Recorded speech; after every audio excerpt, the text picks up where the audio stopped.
May 19 പരിശുദ്ധ ദേവമാതാവിൻ്റെ വണക്കമാസം. പ്രാർത്ഥന.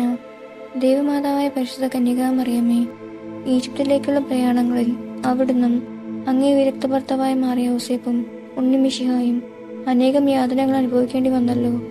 എങ്കിലും അതെല്ലാം ദൈവത്തിരുമനസ്സിന് വിധേയമായി സന്തോഷപൂർവ്വം സഹിച്ച് ഞങ്ങളുടെ ജീവിതത്തിൽ ഞങ്ങൾക്കുണ്ടാകുന്ന ബുദ്ധിമുട്ടുകളും ക്ലേശങ്ങളും ക്ഷമാപൂർവ്വം അഭിമുഖീകരിച്ച് സ്വർഗരാജ്യത്തിൽ എത്തിച്ചേരുവാനുള്ള അനുഗ്രഹം പ്രാപിച്ചു തരണമേ. അങ്ങ് ജീവിച്ചതും പ്രവർത്തിച്ചതും ഈശോയ്ക്ക് വേണ്ടിയായിരുന്നു. അതുപോലെ ഞങ്ങളും എല്ലാ കാര്യങ്ങളും ഈശോയ്ക്ക് വേണ്ടി ചെയ്യുവാനും സഹിക്കുവാനും ഞങ്ങളെ പ്രാപ്തരാക്കണമേ. എത്രയും ദയുള്ള മാതാവേ, നിന്റെ സംഗീതത്തിൽ ഞങ്ങൾ ഓടിവന്ന് നിന്റെ സഹായം തേടി നിന്റെ മാധ്യസ്ഥം അപേക്ഷിച്ചവരിൽ ഒരുവനെയെങ്കിലും നീ ഉപേക്ഷിച്ചതായി ലോകത്തിൽ കേൾക്കപ്പെട്ടിട്ടില്ല എന്ന് നീ ഓർക്കണമേ. കന്യകകളുടെ രാജ്ഞിയായ മറിയമേ, ദയുള്ള മാതാവേ, ഈ വിശ്വാസത്തിൽ ധൈര്യപ്പെട്ട് നിന്റെ തൃപ്പാദത്തിങ്കൽ ഞാൻ അണയുന്നു.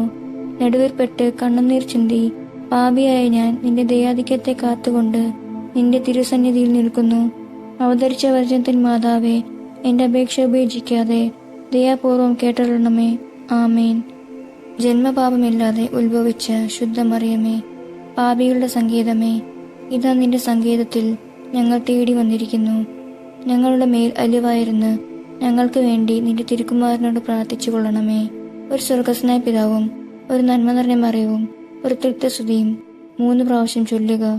സുകൃത ജപം. വിനയത്തിന്റെ മാതൃകയായ കന്യക മാതാവേ, ഞങ്ങളെ വിനയം പഠിപ്പിക്കണമേ.